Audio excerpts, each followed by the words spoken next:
എന്നെ അത് വിശ്വസിക്കും. ഇദ്ദേഹം പടം കണ്ടിട്ടില്ല. ഇതിന്റെ കുറ്റം നിങ്ങൾ മോഹൻലാൽ ഇതൊക്കെ വായിച്ചിട്ടില്ലല്ലേ കഥ. മോഹൻലാൽ ഇത് കണ്ടിട്ട് റിലീസ് ചെയ്തു എന്നുള്ളത് പറയുന്നത്. Hello hi. കുറച്ചധികം ദിവസങ്ങളായിട്ട് സോഷ്യൽ മീഡിയ അടക്കി ഭരിച്ചുകൊണ്ടിരിക്കുന്ന ഒന്നാണ് എമ്പുരാൻ എന്ന് പറയുന്ന സിനിമ. എന്നാൽ ഇന്ന് അതിൻ്റെ ഏറ്റവും പീക്ക് മൊമെന്റിലാണ് നിൽക്കുന്നത്. അതിൻ്റെ പ്രധാനപ്പെട്ട കാരണം സംഘപരിവാർ സംഘടനകളും RSSും ഉൾപ്പെടെയുള്ള പ്രധാന രാജ്യത്തെ ഹിന്ദുത്വ സംഘടനകളാണ്. ഇന്നിപ്പോൾ സിനിമ കട്ട് ചെയ്ത് ഏകദേശം ഒരു 17 ക്ലിപ്പുകളോളം കട്ട് ചെയ്തിട്ടായിരിക്കും ഇനി അടുത്ത ആഴ്ച തിയേറ്ററിലേക്ക് എത്തുക എന്നുള്ളത് ഏറ്റവും പുതിയ വാർത്തയായിട്ട് നമ്മുടെ മുന്നിലേക്ക് എത്തുകയാണ്. അതിൻ്റെ പ്രധാന കാരണം എന്ന് പറയുന്നത് സിനിമയിലെ പ്രമേയത്തിലെ ഒരു പ്രധാന സിറ്റുവേഷൻ എന്ന് പറയുന്നത് ഒരു ഗോത്ര സംഭവവും അതുപോലെ തന്നെ അതിൻ്റെയൊക്കെ വഴിതെളിച്ച ഗുജറാത്ത് കലാപവും മറ്റ് കാര്യങ്ങളൊക്കെ സിനിമയിൽ കാണിച്ചിട്ടുണ്ട് എന്നുള്ളത് ഈ പറയുന്ന സംഘപരിവാർ സംഘടനകൾക്കൊക്കെ ആഴത്തിൽ അത് കൊള്ളേണ്ടിടത്ത് കൊണ്ടിട്ടുണ്ട് എന്നുള്ളതിൻ്റെ തെളിവാണ് ഇപ്പോൾ നമുക്ക് മുന്നിലേക്ക് വരുന്ന ഇത്തരം വാർത്തകൾ. ഏതായാലും ഇപ്പോൾ പുറത്തു വരുന്ന വാർത്തകൾ എന്ന് പറയുന്നത് സിനിമയുടെ നിർമ്മാതാക്കൾ തന്നെ ഇതിൻ്റെ ക്ലിപ്പുകൾ കട്ട് ചെയ്യണമെന്ന് അങ്ങോട്ട് ആവശ്യപ്പെട്ടു എന്നാണ് പറയുന്നത്. പക്ഷേ സിനിമ ഇത്രയും ദിവസം ഒരു 3-4 ദിവസങ്ങൾക്ക് ശേഷം ഇപ്പോൾ കട്ട് ചെയ്യാനായിട്ട് പെട്ടെന്നൊരു വെളിപാടുണ്ടായിട്ട് നിർമ്മാതാക്കൾ ഈ പറയുന്ന കട്ട് ചെയ്യാൻ ആവശ്യപ്പെട്ടതല്ല എന്നുള്ളത് നമുക്ക് ഊഹിച്ചാൽ, ചോറ് തിന്നുന്ന മനുഷ്യർക്ക് ഊഹിച്ചാൽ മനസ്സിലാവുന്ന കാര്യമാണ്. ഇത് പല ഇടങ്ങളിൽ നിന്നുള്ള ബാഹ്യ ഇടപെടലുകളും അതുപോലെ തന്നെ സമ്മർദ്ദത്തിന്റെ ഭാഗമായിട്ടാണ് ഇത്തരം നടപടികൾ ഉണ്ടായിട്ടുള്ളതെന്ന് ഊഹിച്ചാൽ മനസ്സിലാവുന്ന കാര്യങ്ങളാണ്. അതിനിടയിൽ ഹിന്ദു ഐക്യവേദിയുടെ നേതാക്കളൊക്കെ പറഞ്ഞു തുടങ്ങിയിരിക്കുന്നു.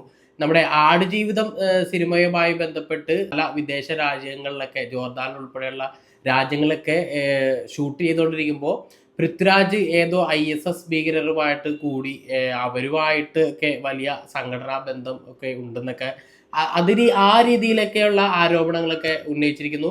ഏതായാലും സംഘപരിവാർ സംഘടനകൾക്ക് പൃഥ്വിരാജ് എന്ന് പറയുന്ന ഒരു മനുഷ്യൻ കണ്ണിൽ കരടായിരുന്നു. അതിന്റെ പ്രധാന കാരണം ഇപ്പോഴൊന്നുമല്ല, കുറച്ച് മാസങ്ങളും വർഷങ്ങൾക്കും മുന്നോട്ട് പോയി കഴിഞ്ഞാൽ നമ്മുടെ ലക്ഷദ്വീപ് വിഷയത്തിൽ ഏറ്റവും ആദ്യം പരസ്യമായി പോസ്റ്റ് ഇട്ടത് പൃഥ്വിരാജ് എന്ന് പറയുന്ന നമ്മുടെ പ്രധാനപ്പെട്ട താരം തന്നെയാണ്. അന്ന് ലക്ഷദ്വീപ് വിഷയത്തിൽ പോസ്റ്റ് ഇട്ടത് കൂടി സംഘപരിവാർ സംഘടനകളുടെ ഒരു കണ്ണിൽ കരടായി മാറിയിട്ടുള്ള ഒരാളാണ്. അതുപോലെ തന്നെ മുരളി ഗോപിയും അദ്ദേഹം ഇതിനു മുമ്പ് എഴുതിയിട്ടുള്ള ടിയാൻ സിനിമകളിലൊക്കെ ഹിന്ദുത്വ സംഘടനകളെ കുറിച്ചൊക്കെ പരാമർശിച്ചതുകൊണ്ടുള്ള ഒരു എന്താ പറയുക ഒരു എതിർപ്പ് അവിടെ നിൽക്കുന്നുണ്ട്. പിന്നെ ഇവരുടെ പ്രിയങ്കരനായിട്ടുള്ള ഒരു നടനായിരുന്നല്ലോ മോഹൻലാൽ. പക്ഷേ ഇപ്പോൾ അദ്ദേഹത്തിന്റെ കേണൽ പദവി എടുത്തു കളയണമെന്നും അദ്ദേഹത്തിന്റെ പത്മശ്രീ പത്മഭൂഷൺ സാധനങ്ങളൊക്കെ എടുത്തു കളയണമെന്നുള്ള വലിയ തലമുറകളും അതുപോലെ തന്നെ തെറിയഭിഷേകവും ഒക്കെ ആയിട്ട് സോഷ്യൽ മീഡിയ നിറഞ്ഞിരിക്കുകയാണ്.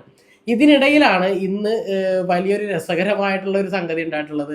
നമ്മുടെ മേജർ രവി അദ്ദേഹത്തിന്റെ ചാണകത്തലയിൽ നിന്ന് ഉദിച്ചു വന്ന ഒരു ബുദ്ധി അദ്ദേഹം ഇന്ന് ഫേസ്ബുക്ക് ലൈവിലൂടെ പുറത്തുവിട്ടിരിക്കുകയാണ്. അത് വളരെ രസകരമാണ് കാര്യം. ലാലേട്ടൻ ഈ സിനിമയുടെ പ്രിവ്യൂ പോലും കണ്ടിട്ടില്ല. അദ്ദേഹം ഇത് വിവാദമായതിനു ശേഷം അദ്ദേഹത്തിന്റെ മനസ്സ് വല്ലാതെ അങ്ങ് നൊന്തു. അത് അദ്ദേഹത്തിന്റെ കുട്ടി മനസ്സ് നൊന്തു എന്നൊക്കെ പറഞ്ഞിട്ട് എന്താ പറയുക, അദ്ദേഹം ആവശ്യപ്പെട്ടിട്ടാണ് ഈ സിനിമ സെൻസറിങ് ചെയ്യാൻ ഒരുങ്ങുന്നത്, അല്ലെങ്കിൽ എഡിറ്റ് ചെയ്ത് രണ്ടാമത് ഒരാഴ്ചക്ക് ശേഷം സിനിമ പുറത്തിറങ്ങാൻ പോകുന്നതെന്നൊക്കെ പറഞ്ഞിട്ടുള്ള ഒരു എന്താ പറയാ, ചോറ് തിന്നുന്ന മനുഷ്യർക്ക് ഉൾക്കൊള്ളാൻ പറ്റാത്ത രീതിയിലുള്ള ഒരു FP ലൈവുമായിട്ടാണ് നമ്മുടെ ഡയറക്ടർ വന്നിട്ടുള്ളത്. ഇത് സംഖ്യയായിട്ടുള്ള മേജർ രവിക്ക് ഇത് പറയാം, കാരണം അദ്ദേഹത്തിന്റെ തണയിൽ ചാണകമായതുകൊണ്ട് അദ്ദേഹത്തിന് അത് പറയാം. പക്ഷേ ഡയറക്ടറായിട്ടുള്ള ഒരു മേജർ രവിക്ക് ഇത് പറയാൻ കൊള്ളുമോ എന്നുള്ള ഒരു പ്രധാനപ്പെട്ട ചോദ്യമാണ്. അദ്ദേഹം പറയുന്നത് എന്തായാലും നമുക്കൊന്ന് ജസ്റ്റ് ഒന്ന് കേട്ടിട്ട് വരാം. ഈ സിനിമയ്ക്കും അത് തന്നെയാണ് സംഭവിച്ചിരിക്കുന്നത്. നിങ്ങൾ വിചാരിക്കും മോഹൻലാൽ എന്താ പടം കണ്ടിട്ടില്ല എന്നുള്ള കുറെ കമന്റുകൾ ഞാൻ കണ്ടായിരുന്നു.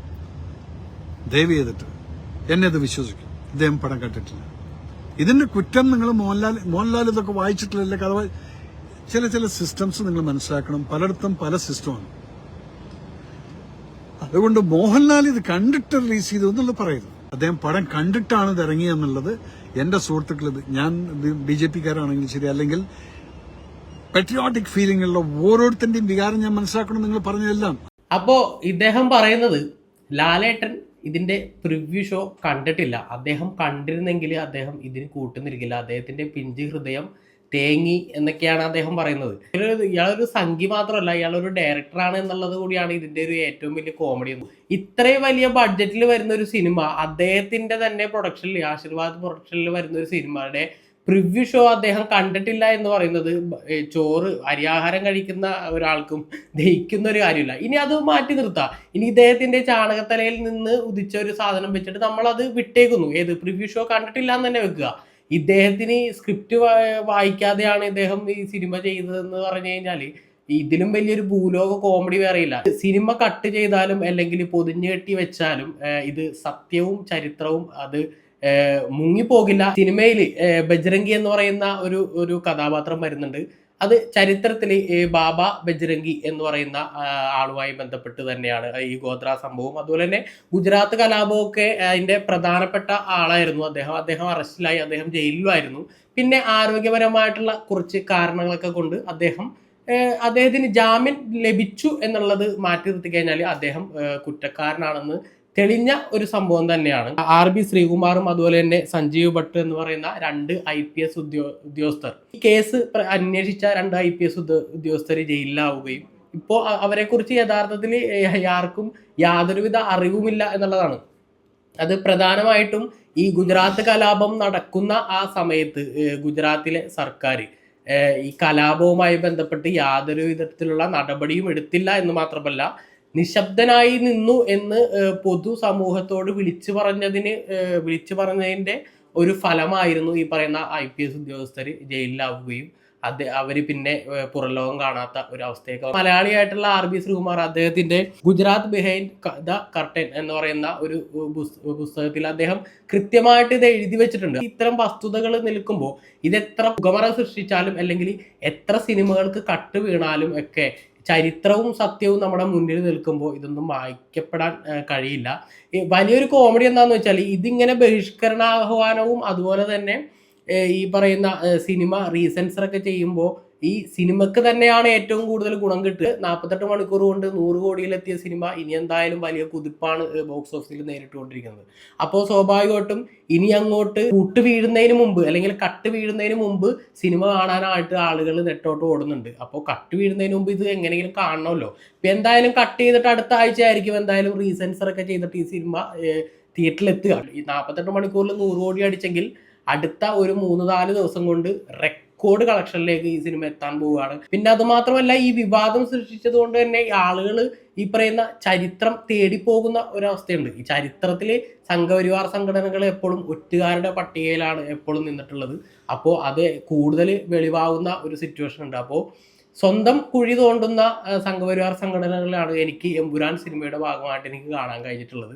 സിനിമ കട്ട് ചെയ്യാതെ തന്നെ അല്ലെങ്കിൽ റീസെൻസർ ചെയ്യാതെ തന്നെ മുന്നോട്ട് പോകണമെന്ന ഒരു പ്രത്യാശ വെച്ചുകൊണ്ട് തന്നെ നമുക്ക് വീഡിയോ വൈൻഡപ്പ് ചെയ്യാം.